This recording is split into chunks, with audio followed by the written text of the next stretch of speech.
Good evening, Angela. How are you? I'm so well. I'm wonderful on this very rainy, thundery evening. So if you do hear a little bit of thunder in the background, Mother Nature is putting on quite a show here at the moment. So it's wonderful. Wow, it really cracked open. And you know what Mm. just happened right then was that my What? mentor, Jarapin Jimpa, Paul McLeod, I've just got back from traveling, and a little text just popped up to tell me his wife had passed on Wednesday, just then. So ballet, and just she was a beautiful, beautiful woman and an incredible artist and gave birth to five beautiful children, and she was incredible. So just then, it just Oh popped up my next to your head. goodness. The So, chances, right? yeah, wow.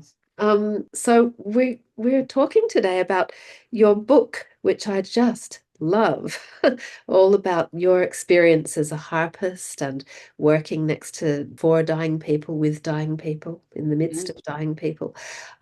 It is the most amazing book, Angela, and I just wanted to congratulate you because both that book and They Sent Me Forth are just such brave books, really Thank brave. They're you. so Thank personal. you. Yeah, they're so personal and they're just so magic. And they go deep, because you're on a self-exploration journey when you're sharing with your audience. And Thank it's you. very, very triggering or very, I don't know how to exactly explain it, but it really takes one on a journey. So thank you very, very much. Oh, my deep, deep pleasure. Thank you. They're very kind words. I appreciate that. Thank you. And welcome, Jackie May. Hello. Lovely to have you here. Hi, Jackie May. Hi. Welcome to this cold Sunday evening. We're all I sharing. know, I know. I'm So interested in. where shall we start? Shall we Well, start with Death the Door let's just first? let's just talk about Death the Door because Mm, as I was just saying to you, Angela, we've seemed to, great there book, it is. everyone. I don't know if you've had a chance to read it, but it's worth a read. So I was just saying that in the context of this book club, there's six books related to death, dying, and beyond. So it's quite amazing. And I guess you could also argue that a good number of the other books are also channeled or brought in, I guess, Yeah, and therefore they cross the veil.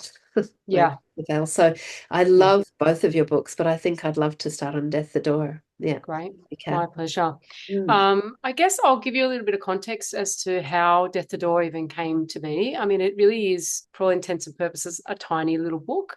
Some may sit down and read it in an afternoon, really, but it took decades for it to become what it became. And some may not know. If you've read the book, you may. I was a musician first and foremost. From school right through to university. I did a degree in a Bachelor of Music, and my passion was performance. I wanted to be the next Jane Rutter. I was a flautist, and I don't know if you remember Jane Rutter. A lot of people don't these days, but I wanted to be Jane Rutter, minus being naked on a piano, because I remember she had a cover, an album cover where she was lying on this draped on this beautiful piano, She's and outrageous, that woman. I know her. do you? Yes, I That's do. extraordinary. I felt that flute was this extension of my body, and being on stage, it was, anyone who's been a performer over time, whether you be a speaker, I don't care what it is, particularly if you're a solo performer, group stuff as well, but solo performance, there's something very individual about it and quite isolating in a way because you make a mistake, there you are. And that's what I wanted to do in life. And unfortunately, I had an injury in my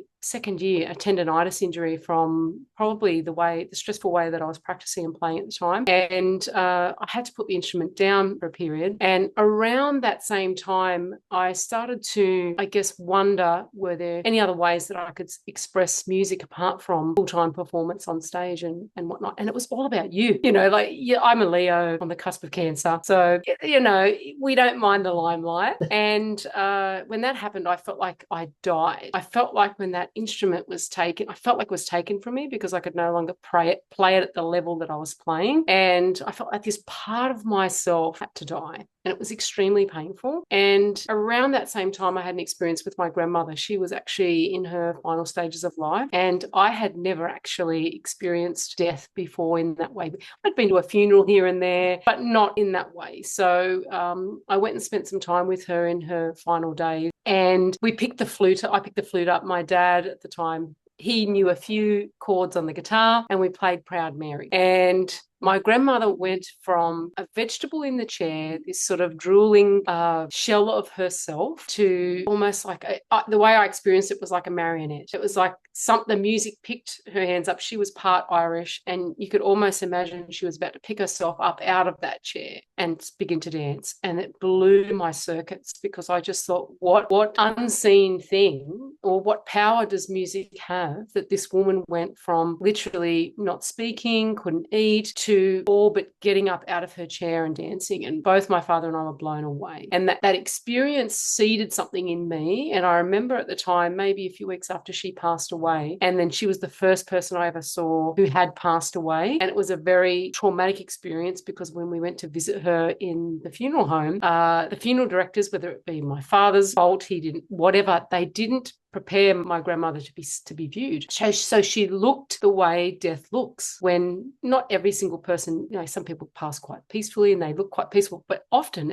some people can find it quite harrowing. And when I went to see her, the only thing I can describe to you, it was like that painting The Scream, where the person's standing on that long bridge with their face wide open. And I remember just almost all but collapsing, seeing her this way, and thinking to myself, she might as well be a log. She might as well be a tree lying in the forest, because there's nothing left of my grandmother in this, whatever this is. And as traumatizing as that was, what I didn't realize is that was setting me up to help me to be with what death can look like, and then be with it when it counted a couple of years, or 2 or 3 years down the track, when I started to do palliative care work. But it seeded this thought, what would this be like if I started to look at music? And from then on, and this has happened to me in many different avenues in life, things start showing up, things that I have no control over, quite remarkably. And I started to wonder, well, I want to train in this type of field. But in Australia at the time, around 2004 and 2006, when I actually started training in what was called the International Therapeutic Musicians training program, there was nothing in Australia that really met my needs. So I went and looked at things like Nordhoff Robbins, but that was all looking at disabled children. And I just thought, this is not, as much as I really respect the work that they do with disabled children, and it's remarkable, it wasn't what I wanted. That palliative aspect wasn't here. And I had a client come in, because by that stage I was starting to do a little bit of work with kinesiology, which is a whole other story. After I couldn't play flute anymore, kinesiology helped that heal that. And this woman came in, and her name was Julie Webb, and she just so happened to say, I work down at Westmead Hospital, and I just so happened to be the first person in Australia to be doing an online course with Stella Benson, the late and great, incredible, my mentor, Stella Benson, who is running this groundbreaking work on focusing on music and palliative care. And she said, you should look into this. And I thought, no, I just couldn't believe that this woman came to my house, was lying on my table doing something completely not associative to music. And the next thing we know, this ball started to roll, and spoke with Estella, and she agreed to train me. And I trained probably took about 2 years to do her training course, which was online at the time. And at that time, everybody thought anything online was complete rubbish. And you must have got your qualification out of a Kellogg's cornflake packet. And we look at today and you think, she was a pioneer.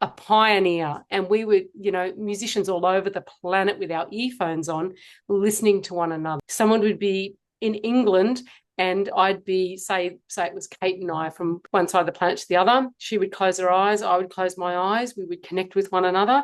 And then the mentor would say, Angela, I just want you to play something. You might have an image, you might have a sound, I want you to play something. And I'd start playing, I'm going to play this song about rose garden.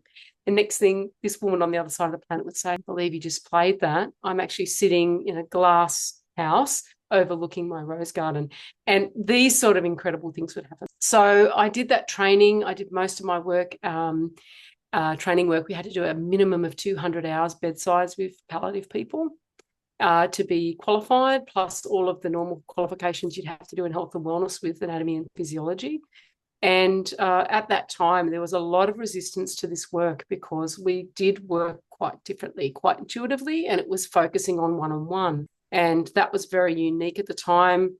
As music therapist, as powerful as that realm is and that genre is, there was a lot more, looking at plans of what outcomes could be during a session.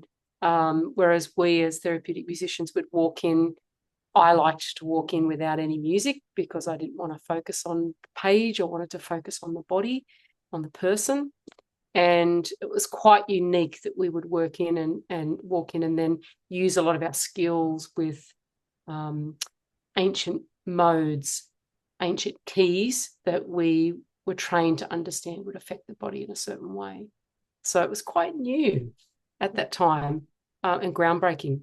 And incredibly brave that you took up the harp to achieve what you Yes, wanted to achieve. So you were a flautist, but I was then a flautist. That's right.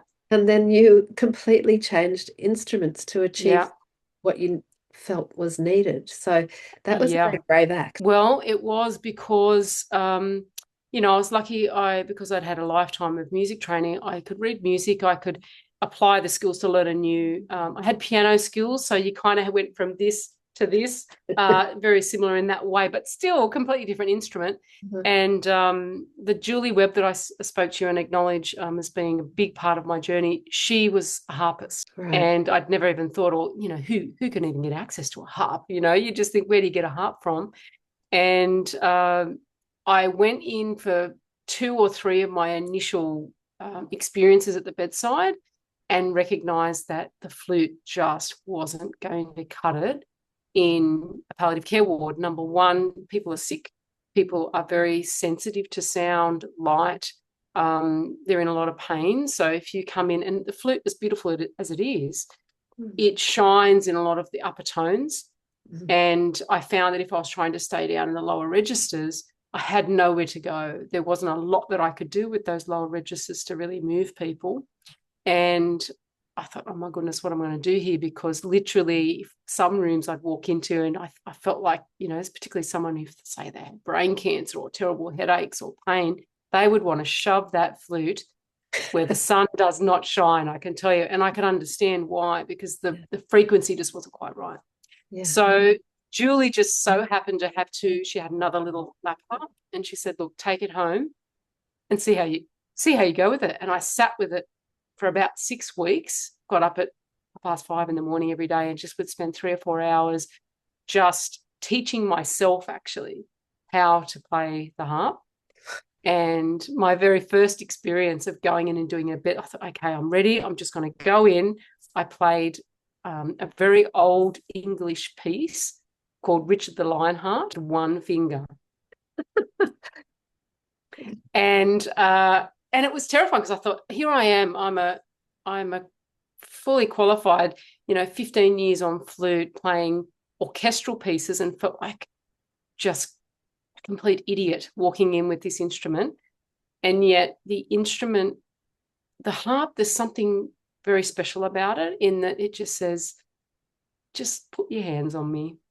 Mm. Just put your hands on me. Let me do the work. Stop making a do about it and put your hands on me. Yeah. And, sometimes it would take me after coming from the traffic and driving, I'd come onto the palliative care ward and sit at the nurse's station for 30, 40 minutes and just play and practice a couple of pieces or Because that's all it, that. isn't it? That coming into the zone when you're a healer, Yeah. a therapist is just such an important part of it. Because Yeah. otherwise, not being there means it's not going to work. So, No, no. and I'm imagining that when you're working with people who are passing, the sensitivity is Yeah, huge. You're working with their spirit as much as anything else. So, you absolutely. really would have to. And I'm sure that was good for the nurses too, to have a bit They of a, did. Well, it gave me some time around the nurse's station to settle into myself, get myself from being in the car. And because it would take me sometimes, I would come from Penrith out to Cogra, which, you'd be frazzled, whatever, parking. And the harp also, as much as it was very kind to most people, you could lay it on the tiny harps that I play. You can lay them on the chest of a person who is in the bed. They're Hmm. lightweight. They can strum them, play them. Doesn't matter what they're doing. Yeah. It all sounds beautiful. But it's also that instrument, if you try to sit down and dive into it, if you dive into it and you're not aligned with, there's something about that interest. If you try to dive into it and you're still in your car or you're thinking about your bills, it's like it kicks you off. It's this really strange experience where you feel like you can't you're disconnected from Disconnected. what you're trying And to I, achieve. I think you did such a beautiful chapter about what the heart means to us, what it means in terms of the symbolism of the heart, but also Yeah. how it's been used forever and ever with us, with humans and their relationship to the divine, the celestial realms, etc. I know back in the day I actually made a lyre for in a stone. Wow. Yeah, I made one for my two lyres, one for both daughters, and it was really a precious experience of relating to the curve of um, that instrument. And it's not that I'm a So musician, but it's pretty that's hard to sound bad amazing. on a lyre. Exactly. And I think, the harp is one of the closest, I think the cello is another, that are closest to the frequency and vibration of the human body, which is why it just really moves people. No matter what you're doing, whatever you're playing, could be something as simple as Mary had a little lamb, and yet people feel moved by it. And it was just so kind to me, that instrument. And I think I'd love to. I have a short story of that actual moment, if you would Yes, please. allow me. It was a beautiful woman. It was my first experience with the harp on the wards, and her name was Joy. And it's quite a short story, but I'd love to share it with you. And Love you as too. I mean, thank you, we've got another half hour to play together, so you can read as long as you like. We'd love a bedtime story. excellent, wonderful. Joy's philosophy. The Holy Spirit is our harpist, and all the strings which are touched in love must sound. It's a 13th century by a 13th century mystic. I remember being so incredibly nervous. I had only been playing the harp for a short time, and I literally knew two songs. That was it. I was panicking because I thought I would be boring and sound amateurish. As I was led into the room, Joy smiled at me, so very happy I had come to play for her. As I played, she repeated, "It's so beautiful. I feel so relaxed and soothed. Thank you so much." Eventually, I settled into the moment, and I relaxed enough to move from this simple tune that I had practiced so hard to something I'd never heard before, a song just for joy. This would prove to be the first time I would truly enter the stillness of music and tap into something powerful. As the first simple notes entered the quiet stillness, I just knew something very different was about to happen. The sound was somehow alive with energy, conveying a manner of beauty beyond anything I had encountered previously. It seemed as if the melodies were speaking directly to her soul, revealing unexplainable truths and touching her deeply. She wept. I closed my eyes to try and absorb as much of this moment and the music as possible. Time seemed to stand still. In this moment, I felt I was becoming what can only be described as one with the music. Music so simple, yet so hauntingly beautiful, it wakened a realm of experience within me I had not known possible, especially as a so-called amateur harp player. One more for the road, Joy, I would say, as Joy smiled and silently clapped with pleasure. I played for this lovely woman a few times, right up until her death. She even wrote me a letter telling me how much it meant to her that I played for her, calling me her angel. Even after the music had faded away gently, we sat in the silence, dwelling in such a profound awareness of the inherent wholeness of that moment. No matter how unprepared I felt, no matter how inexperienced, no matter how amateur, this moment was whole, and so were we. Even the stark contrast of the reality of Joy's illness that would lead to her death within days of our meeting, there was a peace that passes all understanding. Looking back, this was to be the first of many experiences being inspired by music, now truly understanding the true evocative power that opening oneself up to the present moment could bring.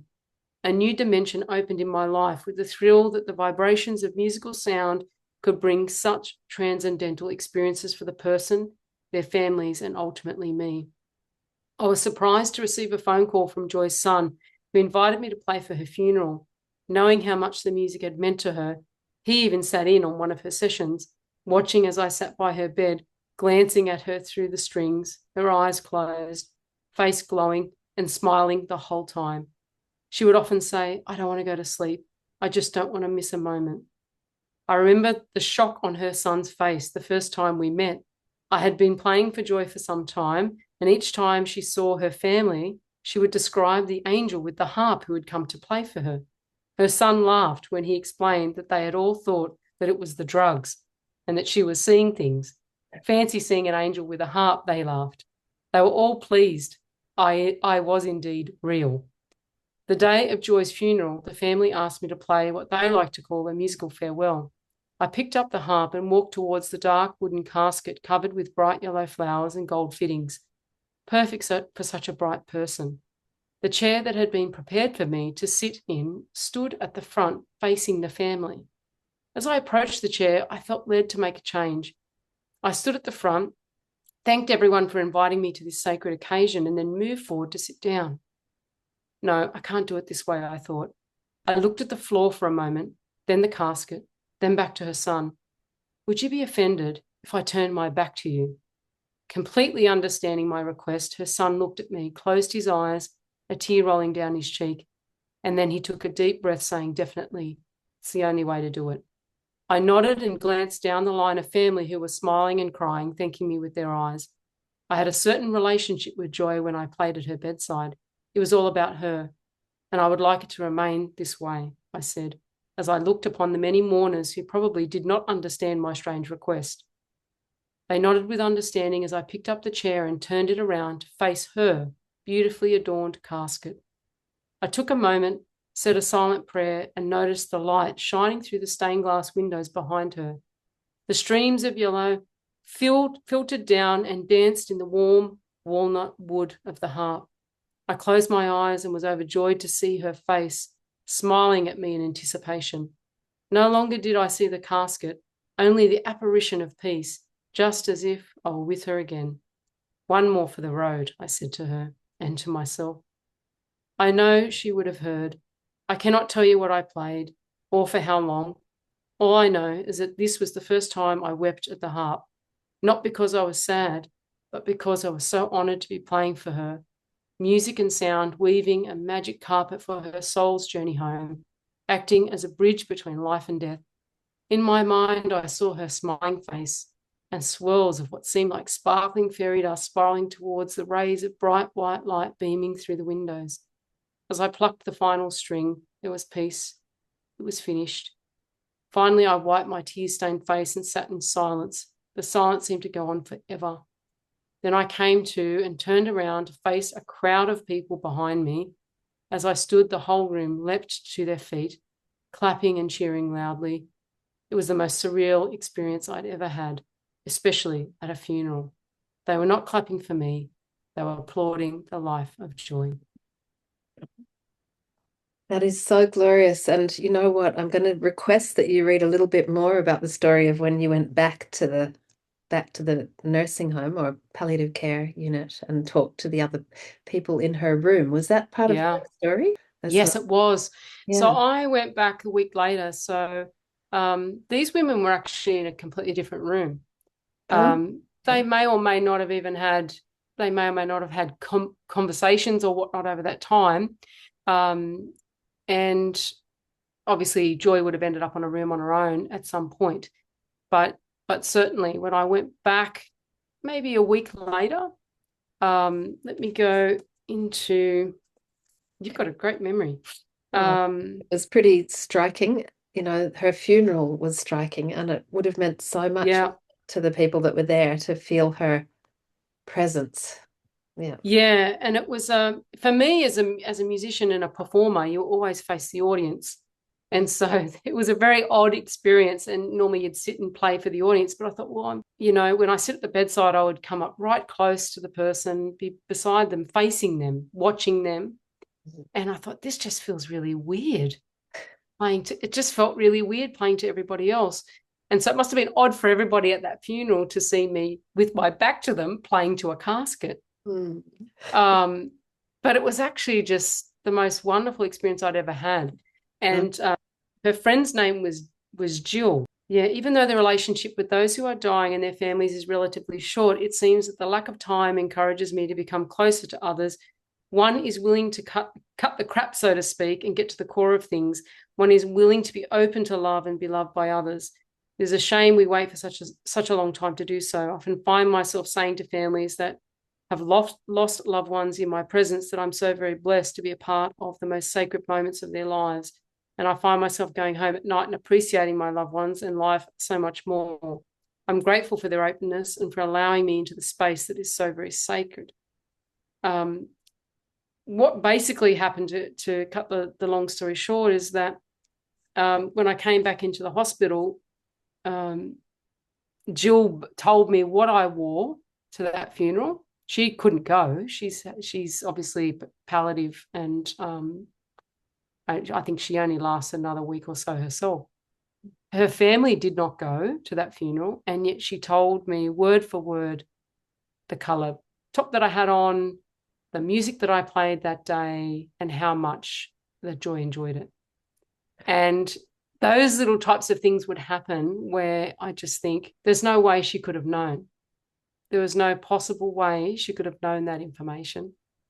And so it just shows that interweaving and that interconnectedness between people. And that thin veil. I mean, you asked her, who told you? And she said, Yeah. Joy. And I'm like, of course she did. Like she looked at me as if I was an idiot, like who do you think told me, So, and those kinds of things would just happen so regularly, Yeah. over a long period of time. And Joy's one that I remember really fondly because it was that first experience. Yeah. And I just feel like over time I've had these mentors, and my grandmother was my first, because experiencing that death, experiencing it in all its rawness. I remember one of the first couple of experiences that I had with someone who was very close in what we would call active dying. This particular woman didn't have any family, and often it would be a real privilege to go and sit with these people, particularly in the active dying stage. They can't communicate with you. They can't tell you what types of music they like to hear, or give you any type of feedback. But we are trained on a very deep level to look at skin color, what the hands might be doing, whether they're tight, whether they're unfurling, whether they're gripping their sheet, what they're breathing. We're trained to watch breathing to help entrainment so that we can help to calm them if they need to. We weave in and out of different modes until we notice that these things start to change. The skin color, it could be one tear roll down their face, even though there's nothing else going on. You'll see something change. I'm in the right place. And you dive into that. And it could be diving into something, having that intuitive ability to know, because people would say, well, you don't want to upset them. But sometimes they've laid there being so stoic and strong because they don't upset their families. They don't want to cry in front of their families and express that they're afraid. And I'm this stranger that comes in with a harp, and all of the emotion gets to come out. And so if you saw that pain start to come, you'd be able to lean in with the right mode or the right music, and obviously not leave them there. You would then turn it around, bring them out, and then they just feel all this, I just feel so much better. I feel a weight off, or whatever it is. I'll put the harp down, and then they would then spend an hour telling me about their life. Most of it was just cracking them open to the point where you would then just put the harp down, and they would just talk about what they're afraid of, or and so that this particular woman I'm talking about that I came in, she wasn't conscious anymore, but she looked exactly like my grandmother did, when she'd actually died. This woman was still alive, but it was that mark that death can, that sort of that look that can come across a person. And I just remember sitting there and all of the triggers and all of the emotion and feeling that moment, going back to that moment with my grandmother, and then just being able to sit and go, you know what, the beauty, like just keep coming back to the beauty, be with this, like witness it, witness this woman, and just allow the music to just be with her, sit with her. And I just realized that day as I drove home, and just probably, I can't tell you how many times I drove home, probably in tears, talking to all my crew on the other side, helping me, just saying, I didn't know at the time, but my grandmother gifted me, as hard as it was, she gifted me a great ability to be with that woman and face what death can look like. And from there, the dying just kept teaching me how to be with the dying, and giving me permission to ask really hard questions. Sometimes I would say, oh, do you mind if I ask you a question? And they would invariably be very happy, if they were still communicative, very happy to tell me how they felt. And you just left there feeling like life was buzzing with so much more vibrancy, because you just understand how vulnerable and fleeting and out of control it all is, because most of them would be something, they're not all elderly. Most of them were people in their 40s or people younger than that, who last week I was like this, or last week I was like that, or didn't expect that this is where they'd be at this time. And so Mm. yeah, they taught me how to ask really difficult questions and be It's, with that.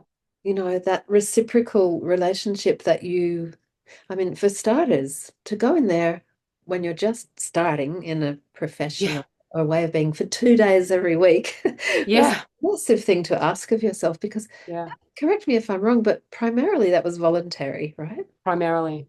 Yeah. Yeah. For And the you had, first few years in particular, I mean, I was training, so I guess I didn't really expect mm, to be paid, although I was at that point a master's.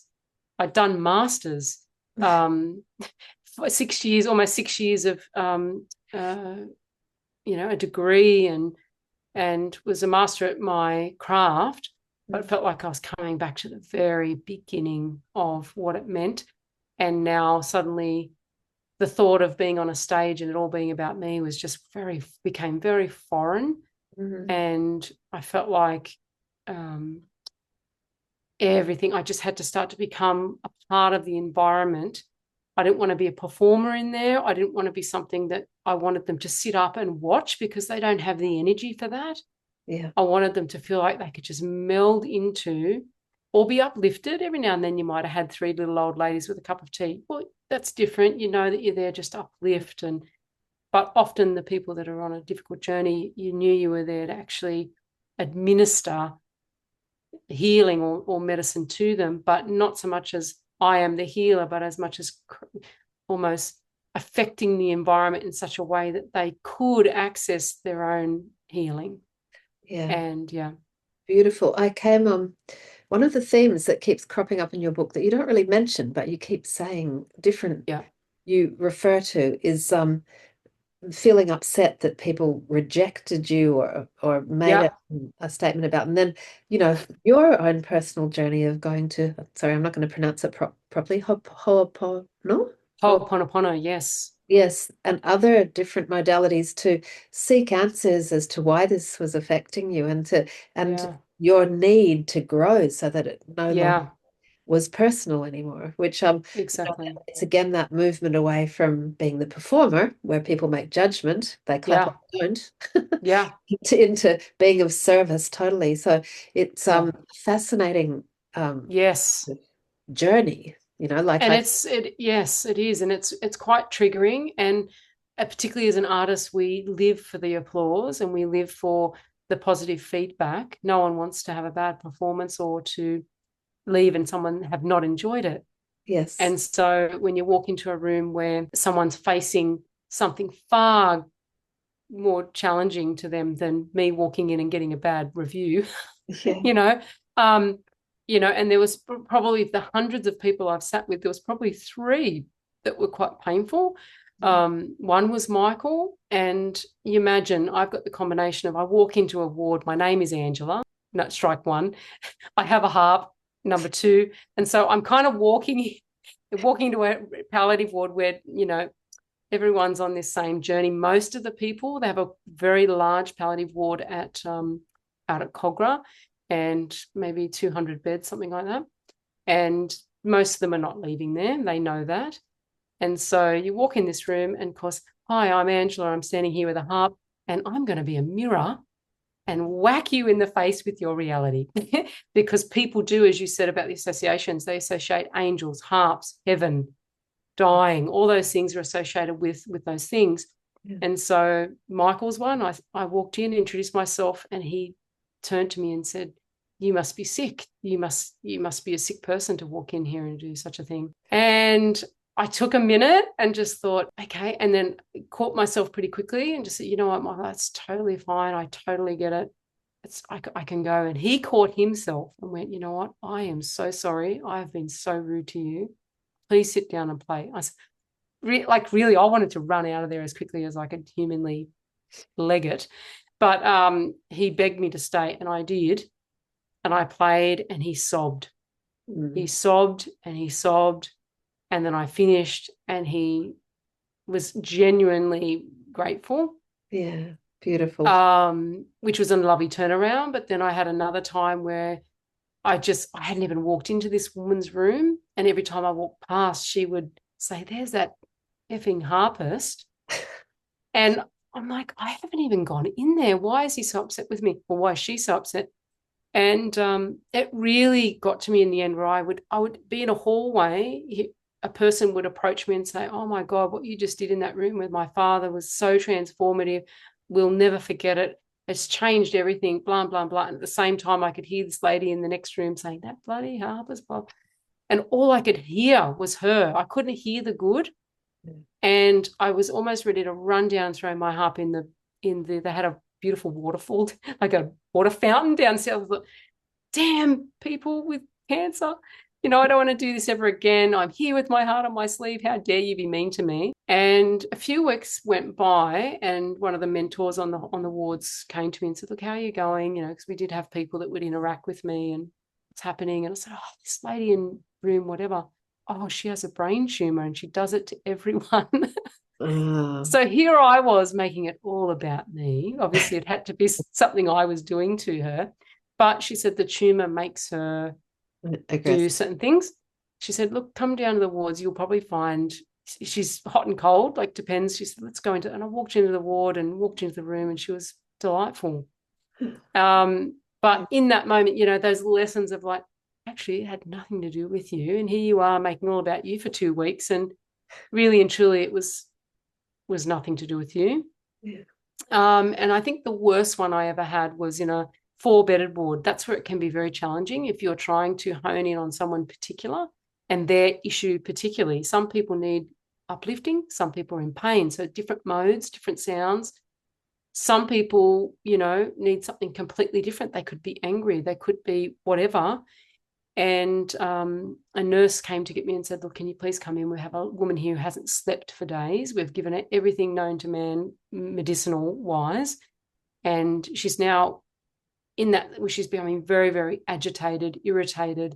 We don't know what to do. Can you come in? So, and I would usually be the last port of call where the nurses would come and run and grab me and what can we do? So I sat down beside her, and her son was on the other side. And said, okay, let's see what we can do to help your mum get some sleep. So I started to play, and then I sort of motioned to him, maybe go down to maybe rub her feet or, sort of help me. And maybe took 20 minutes, half an hour. And she started, you could see her eyes starting to roll back. And I thought, oh God, and her son's looking at me. Oh my God, for the first time in days and days, she's sleepy. She's about to go to sleep. And we're almost there where this woman's about to close her eyes and go off into this beautiful deep sleep. And the woman diagonal in a bed on the other side of the room yelled out as loud as she could, you are, what was the word she used? Isn't that terrible? You are traumatizing me, something like that. You are. And it was so grating because, everyone else in the room was kind of just sitting back and enjoying the music. And she was livid. She was livid. And I think if she could have got out in that bed and hit me over the head with the harp, she would have. But obviously, whatever I was doing was stirring something inside of her.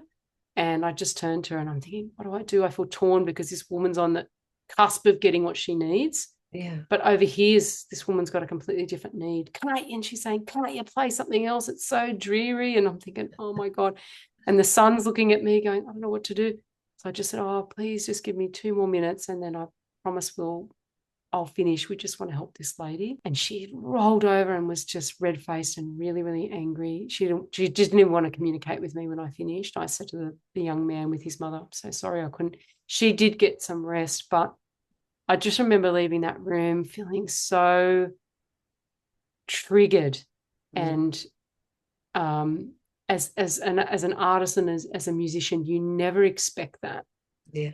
And And so it took so many, I'd drive home and think, I never want to go back on that ward again. I never want to go back on that ward again. It's so confronting. And then you would just settle into yourself and go, get over yourself. You have no idea what news that woman got that day. You Yeah. don't know what she was facing. I never saw that lady again. When I went back Yeah. to the ward a few days later, she wasn't there. But Yeah. there were times where it took great courage to go back on the ward. Yeah, That's for that's what I sure. mean. I think you're so brave. Like it's a highly potent time, very intimate, very Yeah, meaningful, so important how people pass over, it's and so important. so, so important. I'm just going to open this up because we've only got another few minutes, but I'd love Of Martine and Jackie May if there's anything um, course. that you guys would like to say, please do. Mm. Any Yeah. Yeah, that was questions? so special. Yeah, I think you are like a soul healing. Like you really heal the soul. Like Mm. it's amazing. And that like they have I just been to a conference on death and beyond death. Oh, fabulous. And there was a lady there doing they have a birth doula and she's Yes. a doula. And beautiful work like you're doing with the music. She's doing it with different thing. But yeah, I'm not sure if she knows about your particular way of handling death and beautiful way. And maybe it'd be good to maybe connect and let her know what you're doing as well. Oh, I would Because love to hear who that person yeah, is. she has Definitely. like a society or something or some name. I think But that's yeah, Helen. Mm. Yeah, I think we can put yeah, you in it's touch Helen. with her, Angela, Yeah, because if you That would can be put that wonderful. first because yeah, that yeah, it's yeah. beautiful. That I, would be wonderful. I'm actually surprised you weren't there, but it was their very first conference, and I Yeah. couldn't make it because I was Mm. traveling. But Martine, It it was sounded amazing. amazing. Yeah, Yeah, and it was amazing. they Yeah. did it in the Horden Pavilion, which was incredibly brave. Oh, how They wonderful. had 1,500 people come, which is great, but Oh, and they want to keep building it. And you and I will Mm. talk afterwards, Angela, and I'll introduce yeah. you to David, who started that. So That would be Yeah, you have wonderful. to make I know contact. years ago when it started, around sort of 2006 is when I first started. I did a lot of speaking at internet or the Australian Palliative Care Association, New South Wales Palliative. A couple of years ago, I spoke at the Oceanic. I did a lot of speaking for a little while, and then I suppose, you know, my dad died. That's a whole other dueling experience. And then COVID, and we had all this kind of stuff. And so there's been a little bit of a. I've done a lot of private because people just know out there in the world they somehow get a hold of my details. And I've even had a woman, maybe only 12 months ago, um, I'd come to see her brother at home and play for him. He was a physician, actually, passed away last year, and sat with him and played with him in a house at North Sydney. And then we were meant to come into a hospital and play for him on a particular day. And an hour before I was meant to leave home, she called me. She said, "Oh my goodness, Angela, he's just passed away." And I thought, "Oh," I said, "that's totally fine. It's okay. We didn't get there." She goes, "But wait, no, would you come anyway?" And I said, "Are you sure? Like, do you need this time with him now and your family?" And she said, "No, no, we want to lay vigil." mhm. And so, okay. And I mean, I've watched dozens of people, Harp side, people around, watch someone die, take their last breath, watched it all. But I'd never had someone say, "Well, no, actually, yeah, they've actually gone, but we recognize we want you to come." So I came and he was already passed and the family was sitting around and I played to the even though he was there past and it was just extraordinary. So I get a lot of that sort of work now, a lot of private stuff. I know Nepean Hospital, I think this year or next, are about to open a very specific palliative focused centre. So I've sent a few emails off to them to say, "Hey, it's close by to me. These days going out to Cogra as much as it's, I spent 6 years out there on and off, and I've spent time in Westmead and a few other different hospitals, but just the huge travel costs and things that it takes you to get out to those places. So I'm hoping that door opens in the next 12 months ago with or so close by. It'd be wonderful. It will. People need you. It's Definitely. And, wonderful. sorry, Jackie May, do you have any questions before I ask one more question?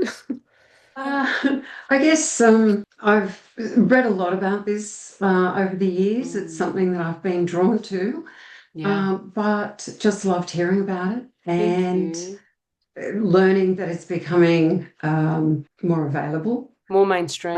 in hospitals, and people are starting Yeah. to learn that it's available for them as well. It's definitely something I'm going to remember. Yeah. Um, There's a moving wonderful forward. harpisting. But just to Yep. go completely in a different direction, I Sure. bought your other book. Did you? They sent me for. Oh, There's something yay. about the elk on the front that reminded me, and I just wanted to mention, I've only just started to read it, Oh, wonderful. that I have a client who's in her 70s, and she was a student of Donna Mary's. I couldn't believe it when I started reading that Are at the you beginning of the book. serious? So I just wanted to Is share that. that right? Donna Mary Davis. Yes.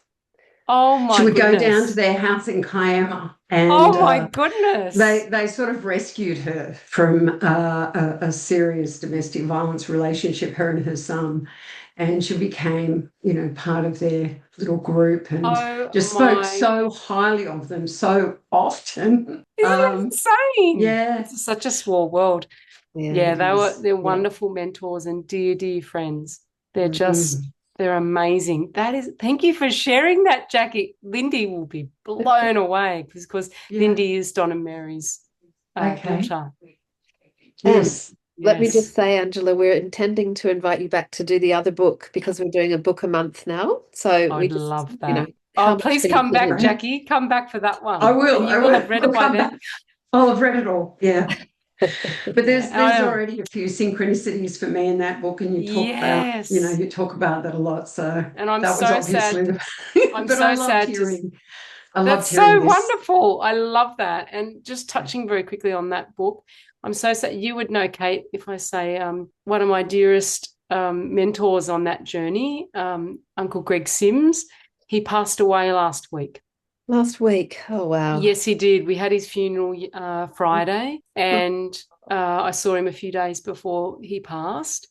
And uh, I haven't posted much or said much online because it actually is a little bit taboo. A lot of different Sure. mob don't like, once someone has passed, they don't like you posting pictures or saying their name, actually, even because they believe that it pulls them back from their journey. Yeah. So I haven't even posted anything because I felt like I didn't want to disrespect the community. And you'll read more about Uncle Greg Yeah. as you read along. But he's now, I'm sure, guiding me from spirit. Wow. And but it's sad to hear that wonderful elder Mm. has passed away. So almost it's like an ending of an era. A lot of these wonderful, Yeah. incredible leaders and around reconciliation Such a and leader. I have utmost respect for Uncle. He came and did the welcome for us at the yeah, Opera House, actually. yeah, Yeah. When we did a big, I think we had, I don't know, I can't remember actually, but it was thousands of people there doing yoga, and he talked to me a lot, and I went to a number of gigs with him about, yeah. he talked about the whale dreaming and walking across the Yes, bridge and painting up, and he's just been such a beautiful man in his life. he has just. I can't even tell you what an impact he has had on Western Sydney in particular around reconciliation. And you will like this story. When we went to the graveside, he was buried in at Eastern Suburbs Memorial with his father. Okay. And of course, whale was his totem, and or one of his totems from that family line. And he was buried in a spot just that looks over the bay, and Yeah. we're all standing there. And we completed that part of the thing. And then we turned, we're looking at the bay, and this huge whale tail came out and smashed into the water. And everyone just went, oh my God. Uncle. It was just amazing. And he just had this wonderful sense of humor. The last thing he ever said to me, I don't know, I just love being in those moments where it's just these juicy moments of like intensity and he was still very committed to being here, I can tell you right now. And I said, Uncle, is there anyone around? Are you having any visions? And he said, yes. All the uncles came to me last night. And I won't tell you what he actually said because it's a little bit expletive. But he said, and I told him to get out like this.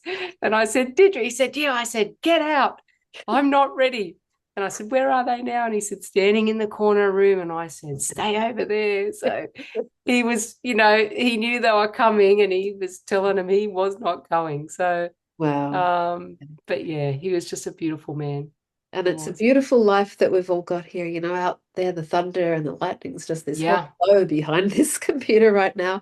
And, it's such a blessing to be alive. I can understand not wanting to go, but having people like you in the world who help us do it properly and consciously is just a real gift, a real It gift. can change. What I know is music, presence. Even sometimes I may only be 10 minutes of harp, but it's that something to focus the energy in. Yeah. And then just that witnessing, you would see a moment turn from something that's traumatic for not only the person. Often once someone actively is in that dying, then not really experiencing the trauma anymore, but the family is. They're traumatized by how it sounds, how it looks. Yeah. And when we can use that entrainment to calm them and drift off into passing, it just, at a whisper's breath, it just changes everything. Changes everything. It's a huge gift you've got there. And Thank you. that whole statement of, we're a spirit having a human body, a spirit having a human experience is true. Yeah. So Yeah. it's to me that having the harp and that music around them reminds people of the wider cosmos that they're moving into, and it's beautiful. So thank you. It Thank is you. it's been an honor to be on here with you today, and thank you so much for inviting me. I just cannot thank you enough. And Lindy will not believe what you just said, Jackie. Like, truly will not believe it. So synchronistic and amazing. Thank you for sharing that. I'm so grateful. And Thank you both. And thank you, Martine. Thank you both for coming tonight. It's Thank you for wonderful. sharing. And thank you, Kate, for the invitation. You're just such a beautiful soul. Thank you. Well, I'm hoping we can do it all again in another few months. I can't wait. Cheers.